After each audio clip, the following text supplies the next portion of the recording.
Hi guys, welcome to my channel. In this video, I'll be showing you how to do a maternity shoot makeup and also a lousy makeup because this is not a normal soft glam. She says she wants something shouty and also there's something I want you to put in the back of your mind. When doing a pregnancy woman makeup, you have to use enough moisturizer because their skin is usually dry, and then you have to notice that their skin color is never the same. Their neck is different from their body, and their body is different from their neck, and their neck is different from their face. Like their body theory is quite complicated, but sometimes I normally follows the neck and just apply my foundation. But for this particular client, she says she do not want her face to be dark the way her neck is. And look at the video, her neck is very dark, like very, very dark. So she said I should just use her skin color. So I decided to use the skin color. But before that, I started cleaning my face with cleanser and wipes, which I clean all over the face thoroughly because that's an important step. You do not want to be applying makeup on a dirty canvas. So after I'm done with that, I go in with my Moist Essence Moisturizer, which I apply the when I apply with my brush, then I go in with my hand. The reason why I enjoy going in with my hand after any moisturizer is because it gives me this ability to go round with my hand easily than with the brush. So after I apply any moisturizer, I go in with my hand to blend more. So when I apply the Moist Essence Moisturizer, I go in with my Cetaphil Moisturizer, which I also did the same method. And then I think I used this Cetaphil Moisturizer twice. Yeah, I used it twice before I go in with my 4K Moisturizer. So after I apply these three moisturizer on her face, yeah, I get this desired look, the oil on the face already.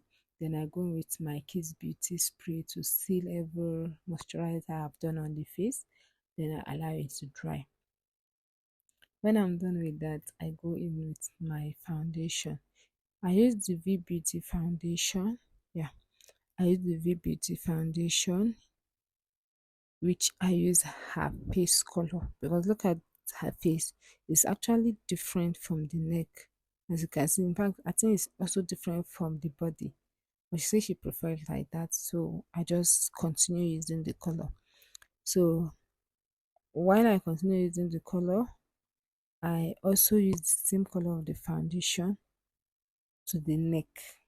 Yeah, I use the same color of the foundation to the neck so that it will give a rhyme and it won't be too obvious. So after that, I blend it with the powder, which you will see later. But before then, please kindly subscribe to my channel. And if you have subscribed before, thank you so very much. I so appreciate it and it means a lot to me. But if this is your first time watching my video, thank you so very much. I hope you'll be part of the family soon. So please kindly subscribe to my channel. So this is me applying the foundation to the neck so that it can give a perfect blend and look alike color. Yeah, so this is me applying the foundation all over the neck, but I didn't actually put it on the back. I only put it in front. Yeah, in front, so that at least it will be looking alike. It won't be too obvious because believe me guys, her neck is so dark, like a few 5 times darker than her face. That's how I can actually put it in a rate. Yeah. So I also ensure that I blend the face very well because one thing, their skin is dry, so it doesn't give a easy blend. So that's why you have to take your time to blend the foundation well. So after I'm done with that, I go in with my contour. So I use a shade darker than her skin color because she specifically said she do not want to be dark. Like she do not want to be dark. So imagine a customer telling you she do not want to be dark, and then you go and add over that contour. It will end up making her face more darker. Yeah. So I applied the contour. with my brush. After applying with the brush, I blend with my beauty blender. Please, when you are using your contour, all you have to do is to follow your client's hairline and it will give you her shape. Believe me, you do not want to change the shape of your client when she have different shape, then you are contouring another shape. The makeup will not come out the way you want at the end. So all you have to do is to follow the person, your client's hairline or any person makeup you are doing. Just follow their hairline and you get the desired contour you are looking for. So after I'm done with that, I go in with my blush. I go with my lipstick palette. So I think I use red and then a little of pink. No, purple. I'm sorry, I think I've forgotten to color I used, but I used red. Yeah, I used red and then a pink. Yeah, sorry, red and pink. I use red and pink. After I apply, then I blend. When you are using your blush, please do not use a mattifying lipstick palette, or the best is to actually use palettes for blush. They are mostly doesn't dry fast because you do not want to use any lipstick that dry fast. When you use any that dry fast, you won't be able to blend it the way you like. It's better you do not use, especially as a beginner, do not use product. Um, do not use lipstick palette for blush which is dry. Do not, please. So after that, I blend in. As you can see, it's easy to blend because it doesn't dry fast. So I go in with my Zickel concealer. I use two shades that lighter than her skin for the inner, and then I use a, her skin color for the outer. Yeah. Then I started blending from down. The reason why I actually blend from down is because I want the inner to dry a little before I blend that side. So I just started coming from down to the nose bridge and to the forehead. So that by the time I go in to the under the eye, at least it will have dry a little bit so that it can give me a full coverage.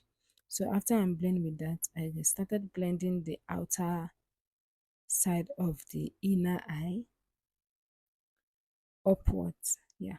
To give me that curve and beautiful look. So I blend it upward.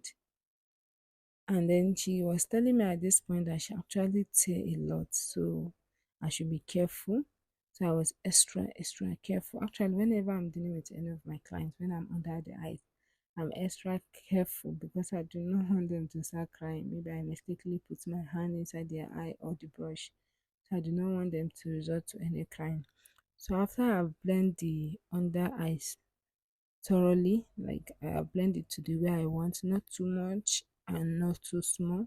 I just make sure that it gives me this seamless and beautiful blending under the eyes.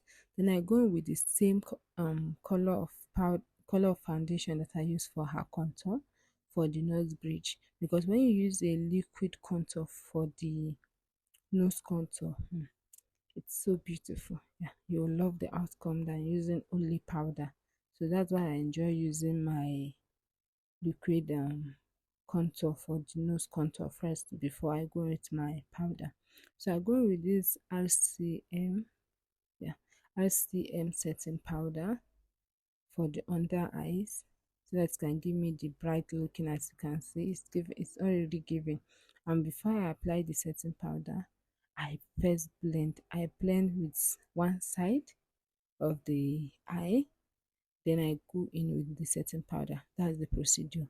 You blend first because of the crease that will have come out. So you blend and then you go in with your setting powder. That's what I did for everywhere where I apply my concealer. The nose bridge, down of the down of the mouth, the forehead, I blend. Then I go in with my RCM setting powder. I do not put much. I just put the little that could go because I'm using the same beauty blender I used, and when I use this beauty blender, it doesn't actually pack much setting powder. Maybe because it is already wet, so it doesn't pack much. So after that, I go in with my powder. So if you can see, I started from her neck. So at least it will give this look alike combination. So I started going with her neck upward because you do not want to have creasing also all over the body. So powder help you to set everything in so that even if you touch her face, it won't be the foundation you apply won't be coming out. That's the actually importance of powder. So I started going in with her skin color for the necessary place. Then I go in with her with two shade darker for the contour. Like the procedure I did, I just follow that procedure.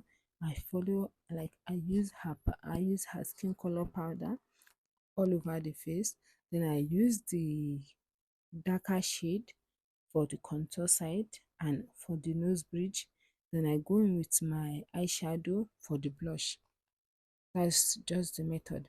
After that, I go in with this edge control. Yeah, I use an edge control for the brows. I first tame her brows down. And at this point, please, I want you guys to notice that her brows carving is not actually the same. I mean, the two brows is not actually the same. I think when I carve the brows, yeah, it's already been carved wrongly. Like the two are already different. So that's one thing I want you guys to notice. If you want to have an easy brows drawing, please just inform her that if it is possible, she should not like she should not carve at all before she comes in so that you can carve from beginning because you do not want to have any issue with brows because it's easy to draw your brows when both curves are the same. Yeah, because I think I have a difficulty, like a lot of difficulty achieving the same brows look. Yeah, though I didn't notice at first until we reached the studio before I realized that her two brows are not exactly the same. So thankfully, I go with some items of mine, so I was able to actually shape it to the one of to like at the end I'm able to ensure that the two brows are looking the same. But at first I didn't notice until when I reached the studio.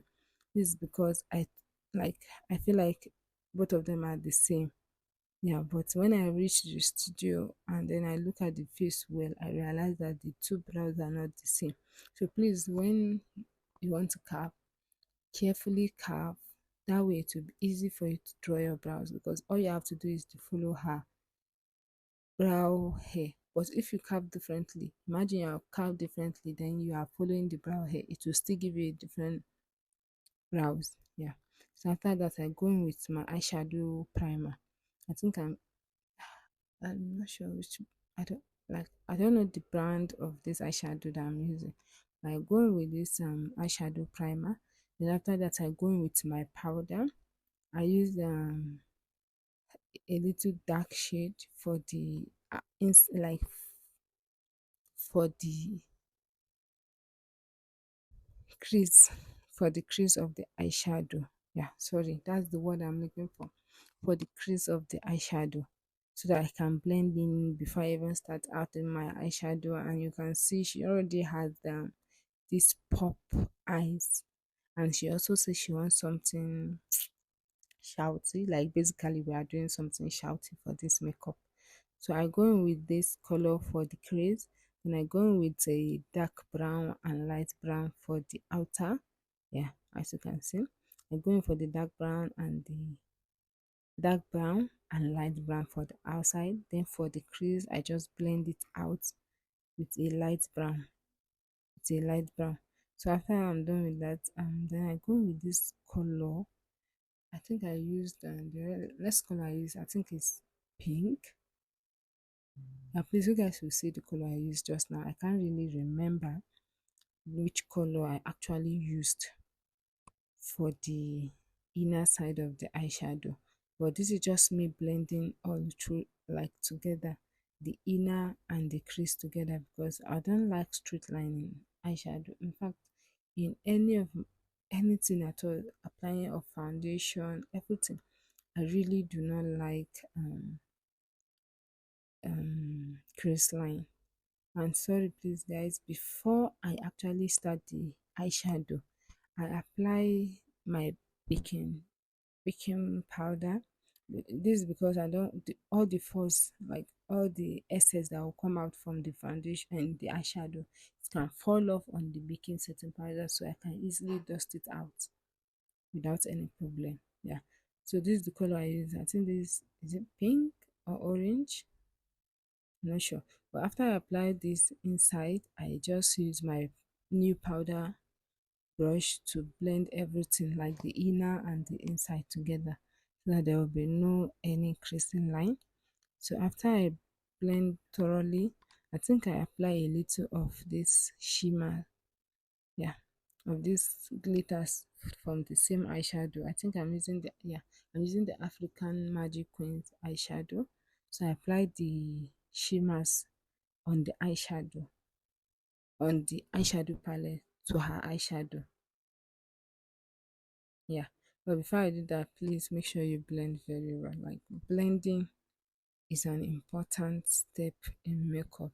Keep blending and keep blending and keep blending until you just get what you want. Seriously, guys, it's very important step.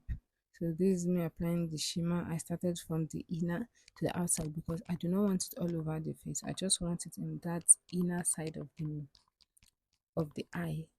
So I think I apply this gold color. Yeah, I apply this gold color so that her eyes will be more out. Don't forget, we are going for a shouty, dramatic look. After that, I dust out the fall off from the eyeshadow. Then I go in to draw my liner. Yeah, I'm going to draw my liner. Please note that when you are drawing your liner, you draw from the inner of the eye towards the outside. You do not want to draw from outside towards the inner. You draw from inner towards the outside to achieve this beautiful liner that you are looking for. So after I'm done with that, I by now I've already put my glue on my lashes so that it can start drying because I'm not using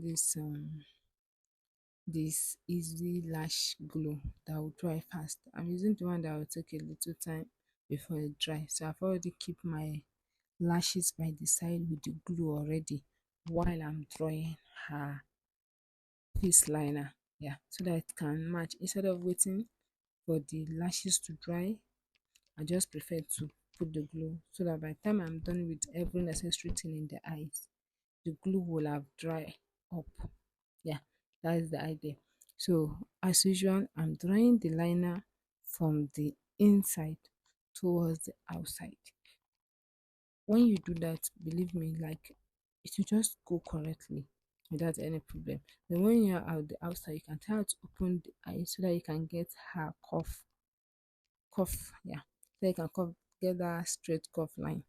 After that, I go in with putting the liner down of the eyes because I like to do everything necessary from the eyes.